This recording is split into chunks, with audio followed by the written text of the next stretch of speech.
చిట్టి తల్లి స్కూల్ నుండి ఇంటికి వచ్చిన తర్వాత అన్నం తినమంటే మొత్తానికి తింటలేదు. ఇది చూడండి ఎలా ఆడుతుందో. ఫస్ట్ రైస్ అయితే కలిపి అయితే తనకి ఇచ్చేసాను తినమని స్పూన్ ఇచ్చి. మొత్తానికి తింటలేదు. ఇంకా నేనైనా తినిపిస్తాను. నేను తినిపిస్తే చూడండి కర్చీప్ తోటి తను కాళ్ళకైతే కట్టేస్తుంది. అన్నం తినేదాకా ఎటు పోదట. ఇంకా నాకు చెప్తుంది, మమ్మీ నువ్వు అన్నం తినిపిస్తున్నావు కదా, నేను తినిపించేదాకా నేను ఎటు పోను అని నీతి సూత్రాలు అయితే చెబుతుంది.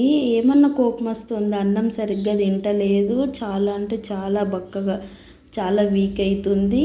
అన్నం తినమంటే మొత్తానికే తింటలేదు. ఓన్లీ మా ఆఫ్టర్నూన్ స్కూల్లోనైతే మంచిగా తింటుందట.